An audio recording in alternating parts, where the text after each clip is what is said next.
Today I have this 15-inch edged glued panel that you can pick up right at Lowe's. And I'm going to start by using my Wise Owl primer and a Gen foam brush. You can pick them up at True Value. And covering the entire front portion of the board.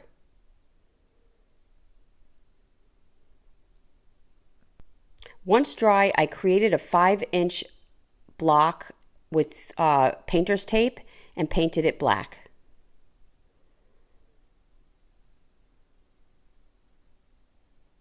I removed the tape and allowed it to dry.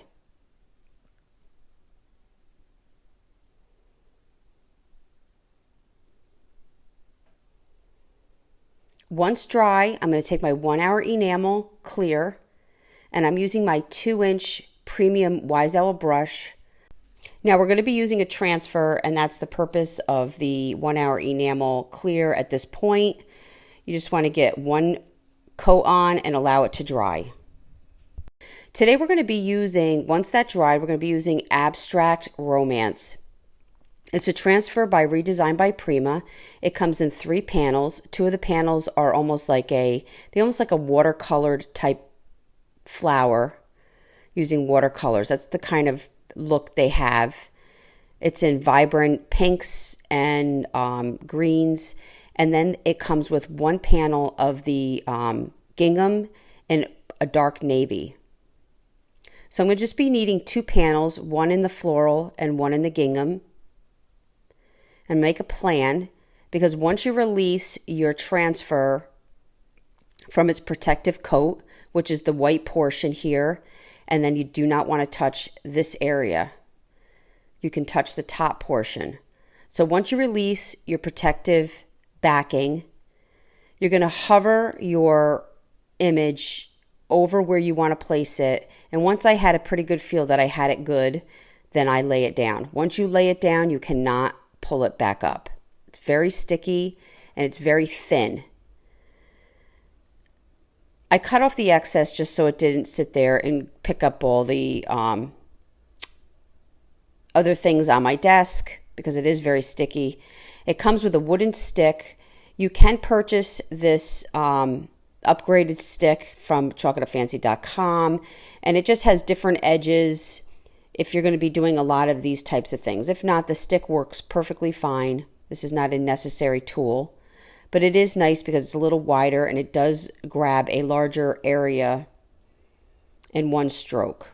And you just want to make sure you pass over your transfer. And I like to then go in and hit the edges. And you're just breaking the image at that edge point, because I'm not going to want all that excess transfer. And I don't want to have to be pulling it at the end. So if I rub around that edge, it's almost going to kind of break it. Almost like when we do the decoupage, when you rub on the edge with a piece of sandpaper, it's the same concept, but you're using this stick. And once you feel like your image is ready to release, you'll kind of know, because it looks different. It looks white. See that white edge? And I just slowly pull it back as I'm rubbing. If you feel like something is not adhering, you want to lay it back down. I am just showing you the way that we apply our transfers. I'm sure there's other ways that you can do this, but I'm just going over the way that we do it, the way that we get success. And it's very important for me that I use that 1-hour enamel clear, or the transfer does not want to lay down sometimes. It will be stubborn. So you just can get, better results with the 1-hour enamel clear. Our varnish will crack the transfer. That's why I'm saying the 1-hour enamel clear. So now I'm going to the gingham. I'm going to do the same exact thing. I'm going to pull my transfer from its protective backing. I'm going to hover it before I lay it down. Make sure I got it in a good place, because once I lay it down, you cannot lift it back up. The transfer will tear. I'm going to take my applicator, whether it's the stick or this particular one from Redesign by Prima that you can find at chocolatefancy.com, and I'm going to pass over it. I'm going to go down the edge, And when I go down that edge, I'm going to get that nice clean edge. I don't want it to wrap around my plaque, and that's why I really want to make sure I cut it there. And when you run down the edge like that, it's almost like taking a razor blade and cutting it. It's breaking the image. Then I'm going to gently start to pull it off.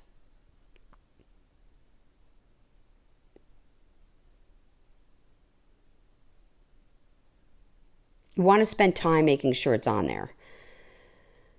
I was going to speed this part up, but I want you guys to see that this is how much time I take on my transfers, because I want to make sure before I pull it and lift it that it's adhered. And as you can see, I did a pretty good job. It's lifting up quite nicely. Now that one edge did not cut on the line like I wanted it to. I probably didn't hit that enough. So I did have to take a sandpaper and sand that off because it's very sticky. It did go around the edge just a little bit, but it worked out. So now at this point, you can put on anything on that black that you want. You could do a stencil. I'm going to go the easy route. I found this plaque at Target. It was in a package of different items, but you can find little signs like this anywhere. It can say whatever you want. You want to make sure you measure and get it centered.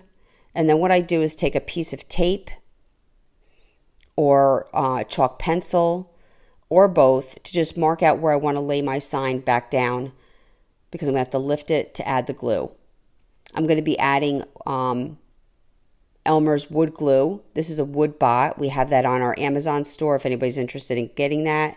Just makes your glue last a long time, and it's a nice handy tool. I'm going to place down my welcome sign and lift up my tape. I did paint the back black, and I kind of wanted the black to go up over my edge. So if you already have your transfer down and you want the black to come up over your edge and not be white any longer, this is how I did it. You want a nice flat brush. I'm using my 2-inch angle brush from Wise Owl, and you're just scooting it from the back to the front. And it's making a nice clean edge. I didn't get any of my paint on my transfer. And then you can go back and go to the next bottom edge up and grab that center portion that was still white. It worked out great. So now I'm going to be using my 1 hour enamel clear in our 4-ounce containers. You can get these at chalkitupfancy.com. And this is what I'm going to be using as my top coat. Again, I'm going to be using my 2-inch angle brush from Wise Owl. I'm really starting to like this particular brush. And I'm a short-handled girl, so this is one of them, and our S30 and S50 are also short-handled. And you just want to put a nice layer on, allow it to dry. If you're going to keep it indoors, this should be enough. If you want to put it outside or it's a gift, you may want to do a second coat and even a third. You just want to make sure it's dry before your second and third coat. And do not overwork your 1 hour enamel. You want to get it on and allow it to self-level and do what it does. Now, a tip with our 4-ounce containers. Once I'm done using my 4-ounce container, because the 1 hour enamel dries very, very hard and it's almost like a glue, I put a piece of saran paper and then put the lid on. And then I have no issue getting my lid back off. I really hope you enjoyed this video. For other tutorials, go check us out on YouTube. You can now watch all our videos at chalkitupfancy.com. For any paint products, tissue paper transfers, or mesh stencils, chalkitupfancy.com. Thank you so much.